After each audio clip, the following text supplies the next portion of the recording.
Desa Kauman. Selamat datang bagi para mahasiswa dan mahasiswi dari Jakarta ke Desa Kauman di Jawa Tengah. Saya selaku Kepala Desa Kauman, Bapak Muhyat mengucapkan terima kasih sudah memilih desa kami sebagai tempat KKN atau yang disebut kuliah kerja nyata. Kamu akan berusaha membantu yang terbaik dan ikut serta secara aktif dengan program yang ada. Terima kasih. Setelah perjalanan cukup jauh, akhirnya rombongan Reno dan kawan-kawan sudah sampai di sebuah desa terpencil di kaki Gunung Merapi. Benar saja tidak ada sinyal di sana. Seorang kepala desa menyambut seperti pidato singkat bersama dengan beberapa warga. Akomodasi travel hanya sampai ujung jalan dan tidak masuk ke dalam hutan agar sampai di desa, jadi Pak Muhyat menjemput dengan menggunakan sebuah mobil bak terbuka milik desa. Mereka membawa mobil itu untuk mengangkut hasil tanaman warga dan menjual ke pengepul terdekat. Terima kasih sudah menerima kami sebagai mahasiswa dan mahasiswi untuk kuliah kerja nyata di Desa Kauman ini. Semoga kita semua bisa bekerja sama dengan baik mewujudkan sebagaimana rencana awal dari KKN ini. Reno mewakili teman-temannya untuk membalas sambutan dari Pak Muhyat. Setelah penyambutan singkat itu mereka pun membawa barang bawaan ke atas mobil bak terbuka. Tentu saja kendaraan itu membuat teman-teman Reno yang lainnya merasa tidak nyaman karena biasanya menggunakan mobil mewah dan bagus. Saat hendak bersiap, tiba-tiba ada motor yang mengantarkan seorang wanita cantik berkulit putih, hidung mancung, dan mengenakan pakaian putih seperti perawat, tapi ini lebih berbeda. Lah, ini sudah sampai. Kebetulan bersamaan dengan kalian yang akan kuliah kerja nyata di Desa Kauman, ada bidan Sekar Mentari yang akan membantu di desa ini selama 6 bulan ke depan. Pak Muhyat terlihat begitu antusias untuk menyambut kedatangan Sekar. Sejak turun dari motor butut, Sekar tidak mengalihkan pandangannya sama sekali dari Reno. Reno juga merasa kalau Sekar menatap dengan intens. Ketika kedua mata itu beradu pandangan, serasa Reno menangkap pesona horor yang luar biasa mistis dan memesona berbalut hal menggairahkan yang tidak bisa diungkapkan dengan kata-kata. Heh, jangan kelihatan banget kalau ngiler. Bidan itu memang bahenol sih, bisik Doni yang menangkap sinyal mencurigakan dari sorot pandang Sekar dan Reno. Ah enggak, gue macam pernah lihat cewek itu, tapi di mana ya? Reno mencoba mengingat-ingat kembali kira-kira di mana pernah melihat wanita seperti Sekar. Halah, paling lu lihat di video biru atau Jav. Hahaha, has, ngawur aja. Nah, silakan Sekar bisa memperkenalkan diri terlebih dahulu kepada para mahasiswa dan mahasiswi yang datang dari kota Jakarta ini sehingga nanti kalian juga bisa bekerja sama untuk membangun Desa Kauman menjadi desa yang maju dan juga berdedikasi bagi para penduduknya. Pak Muhyat terlihat senyum-senyum menatap Sekar. Siapa pria yang tidak tertarik dengan pesona magis Sekar? Mungkin hanya pria kelainan yang tidak suka dengan Sekar. Salam kenal semuanya. Namaku Sekar Mentari, seorang bidan yang bertugas membantu Desa Kauman selama 6 bulan ke depan. Senang berkenalan dengan kalian semua. Semoga kita bisa bekerja sama untuk memajukan Desa Kauman ini dan membahagiakan para penduduk yang ada di sini meski dengan segala keterbatasan yang ada. Sekar tersenyum menatap mereka semua satu persatu sambil menebarkan pesona magis yang tidak bisa dielakkan begitu saja. Radin yang sudah menggaet Fani saja ikut terhipnotis dengan pesona Sekar. Hal itu jelas membuat Fani merasa kesal dan menganggap bahwa Sekar merupakan saingan besar di desa tersebut selama menjalani KKN. Meski KKN hanya 2 bulan, Fani tidak mau adanya saingan yang melebihi kecantikannya. Salam kenal juga, jawab para mahasiswa-mahasiswi itu bersamaan.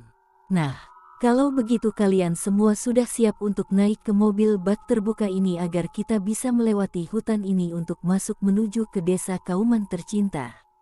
Mari silakan masuk satu persatu, ujar Pak Muhyat dengan semangat apalagi ada 2 wanita cantik yang akan membuat para penduduk Desa Kauman semakin bersemangat dalam bekerja dan membangun desa agar lebih maju. Ya, wanita yang dimaksud adalah Sekar dan Fani. Sedangkan Winda dianggap memiliki wajah di bawah standar atau yang sering disebut biasa-biasa saja padahal berasal dari kota Jakarta tetapi wajahnya seperti orang desa. Winda sama sekali tidak tersinggung saat orang-orang lebih senang berbicara dengan Fanny atau bidan Sekar. Winda sudah terbiasa mendapatkan perlakuan tidak adil semenjak sekolah dan kuliah karena tinggal di ibu kota itu sangat keras, apalagi memiliki wajah standar atau pas-pasan sebagai wanita pasti akan terasa kurang beruntung. Winda tidak berani menatap Sekar karena sejak awal melihat ada sesuatu yang aneh dari diri Sekar. Wah, seneng nih, kita KKN bareng bidan cantik. Celetuk Doni mencari perhatian. Ah, aku biasa aja mas. Lagi pula ini juga tugas untuk melayani desa ini dari pemerintah, jawab Sekar merendah. Lah, kamu sudah PNS ya? Sudah mas, aku baru saja lolos PNS dan ditempatkan di sini.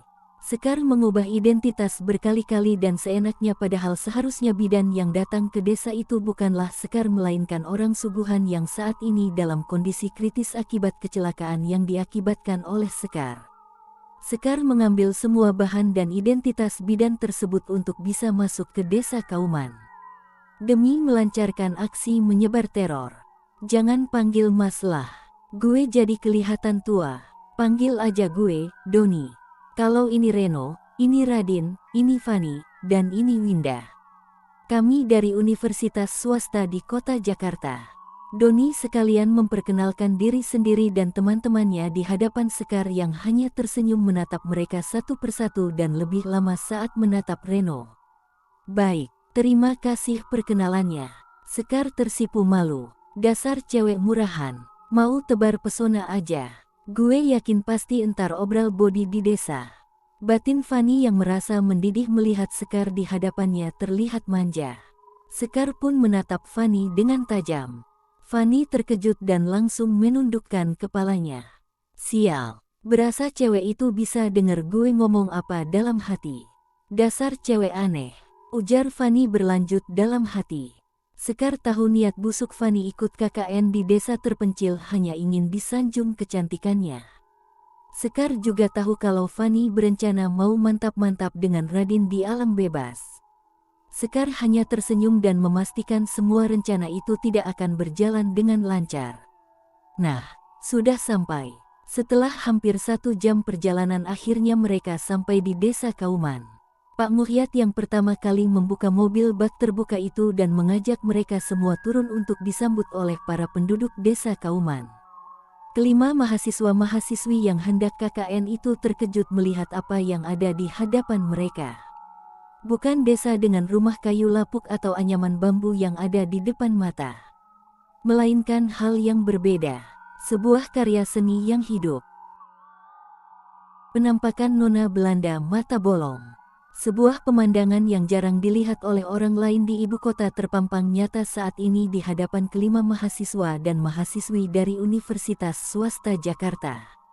Karya yang hidup peninggalan dari pemerintahan Belanda masih terawat dengan baik dan menjadi tempat tinggal para penduduk di desa Kauman. Pak Muhyat menatap semua pendatang, terkhusus Sekar. Ini dia desa Kauman tercinta. Desa yang nyata dengan bangunan asli peninggalan dari Belanda yang kami rawat secara turun-temurun untuk menjadi tempat tinggal yang layak dan bisa dihuni oleh semua penduduk desa Kauman. Di desa inilah kami menjaga segala peninggalan warisan dari leluhur dan juga merawat semua bangunan yang ada untuk diwariskan kepada anak cucu kami. Swear bagus banget. Doni menatap heran dengan bangunan khas Belanda yang terawat dan kesan mistis tidak begitu kental karena cat juga sudah baru. Gue bilang apa? Bagus desa ini. Kata kakak tingkat emang gini ini bagus, sahut Reno dengan berbisik. Sedangkan Radin masih menatap Sekar dengan pandangan memburu. Pria itu memang mata keranjang, jadi tidak bisa santai sedikit kalau melihat ada wanita incaran. Fanny merasa kesal tetapi mencoba untuk menyembunyikan rasa kesal itu agar tidak terlihat begitu mencolok. Apalagi ini baru permulaan untuk KKN, tidak mungkin kalau gadis itu membuat gara-gara hanya karena cemburu terhadap pesona dari seorang bidan muda yang ditugaskan di tempat itu. Sedangkan Winda justru merasa ada sesuatu yang aneh dengan desa tersebut, terlebih soal Sekar si bidan baru. Winda merasa di balik segala pesona itu ada kengerian yang tersembunyi. Nah, Sekarang saya antarkan kalian ke rumah singgah selama KKN di sini, sedangkan untuk Sekar nanti saya antar untuk ke tempat praktik bidan sekaligus menjadi tempat tinggal selama di sini. Pak Muhyat sangat baik dan terlihat ramah bintang 5. Hari pertama sampai di desa Kauman sudah membuat rombongan KKN dan bidan baru merasa nyaman di sana. Jelas saja Sekar merasa nyaman karena Aji yang dicari sudah mendekat meski saat ini berada di kehidupan yang berbeda. Sekar akan mengembalikan ingatan Aji di tubuh Reno. Sekar akan mencari cara untuk mendekati pria muda bernama Reno itu. Pastinya Sekar sudah memiliki tanda kalau Reno adalah reinkarnasi Aji yang ditunggu selama ini. Pak Muhyat sudah menunjukkan rumah yang akan digunakan untuk tempat tinggal para mahasiswi dan mahasiswa yang dari Jakarta itu lalu meninggalkan mereka untuk beristirahat dan membereskan barang bawaan terlebih dahulu. Saya lanjut ke tempat bidan Sekar ya. Kalau ada apa-apa silakan bisa menghubungi Pak Tukio yang berada di rumah sebelah sana paling dekat dengan rumah kalian. Baik, Pak. Terima kasih. Seru Reno, Doni, Radin bersamaan sedangkan Fanny masih bad mood dan Winda diam saja menatap ke arah rumah Pak Tukio. Wah, beruntung banget dapet tempat KKN bagus gini. Estetik. Doni terlihat kagum memasuki rumah megah di ujung desa dekat dengan jalan menuju ke atas gunung. Estetik apaan? Kalau entar tiba-tiba ada hewan buas muncul gimana? Mau lu jadi santapan? Fanny langsung menyuarakan pikiran yang secara logis mengatakan demikian. Memang tempat itu cukup dekat dengan hutan dan arah ke gunung jadi kemungkinan adanya hewan buas masih besar. Apalagi kalau ada hantu, mampus dah. Radin justru menambahkan hal yang menakutkan dan bisa saja terjadi. Hus, jangan bilang gitu napa. Gue yakin kalian juga takut. Tapi jangan memperkeruh keadaan. Reno menengahi teman-temannya. Kalian hati-hati kalau bicara di sini. Jangan buat penghuninya marah. Winda berlalu pergi sambil mengatakan hal yang membuat teman-temannya jadi bingung. Winda sudah merasakan banyak keganjilan di desa Kauman sejak hendak masuk ke area sana. Winda juga tidak mau banyak bicara karena rumah yang mereka tempati saat ini untuk KKN merupakan tempat yang menyeramkan. Ternyata di dalam rumah itu hanya ada 3 kamar. Jadi satu orang yang tidur sendirian sedangkan yang lain bersamaan. Gue ambil kamar sendiri. Radin berseru yakin mau sendirian saja. Teman yang lain jelas tidak keberatan. Ternyata niat Radin agar bisa bermesraan dengan Fanny di malam hari kalau teman-teman sudah tidur. Niat buruk itu diketahui oleh Fanny yang tersenyum menggoda ke arah Radin. Akhirnya Reno dan Doni dalam satu kamar. Fanny dan Winda dalam satu kamar. Mereka menata barang bawaan masing-masing dan masih sibuk dengan diri sendiri tanpa membicarakan hal sekitar. Siang hari memang keadaan di desa Kauman terlihat menyegarkan dan juga estetik berbeda jika malam hari tiba. Kondisi di sana juga masih minim penerangan karena tidak ada akses listrik yang masuk sehingga masih menggunakan genset, lampu minyak, senter, dan lampu isi ulang. Sedangkan hiburan tidak ada sama sekali. Hiburan di sana hanya pekerjaan mereka sebagai pemilik kebun dan berternak. Winda, lu napa sih diem mulu? Tanya Fanny yang mulai bosan setelah menata semua barang bawaan di dalam kamar tetapi tidak bisa mengoperasikan ponsel karena tidak ada sinyal sama sekali. Gak apa, aku kurang nyaman aja di sini. Winda memang pendiam dan sejak datang di desa Kauman terlihat tidak menyukai tempat ini. Siapa juga yang bisa menyukai tempat seperti ini kalau tidak ada sinyal ponsel dan hiburan? Lah sama, gue juga nggak suka. Tapi lu kan udah tahu dari awal tujuannya gini. Kalau gue sih gara-gara ikutan Radin. Katanya kalau di sini lebih bebas daripada di tempat lain. Lu tahu kan kalau Radin lagi PDKT sama gue. Fanny menceritakan sesuatu yang sebenarnya tidak ingin didengar oleh Winda apalagi saat ini ada sesosok menyeramkan di samping Fanny yang tak sengaja terlihat oleh Winda. Ayo keluar aja, ajak Winda yang terkejut melihat sosok wanita berwajah pucat dengan pakaian ala Belanda di samping Fanny yang masih saja mengeluh soal KKN ini. Iya, emang gue juga mau keluar kamar kok. Fanny berdiri tanpa mengetahui ada sosok penampakan yang duduk di sampingnya di atas ranjang. Winda bergegas pergi karena tak sanggup melihat penampakan seperti itu. Sudah sekian lama Winda tidak diganggu makhluk gaib, kenapa sekarang tiba-tiba bisa melihat? Tadi lu napa? Emang ada sesuatu ya di kamar?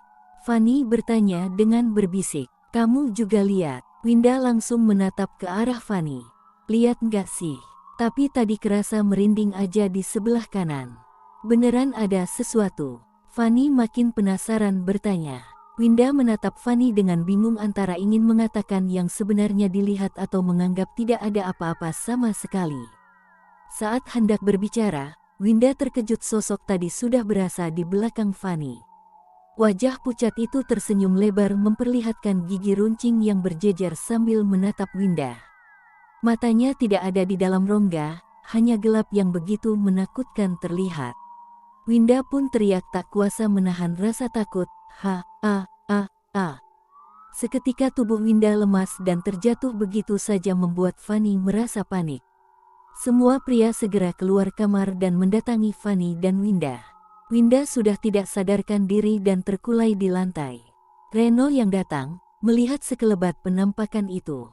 Hantu.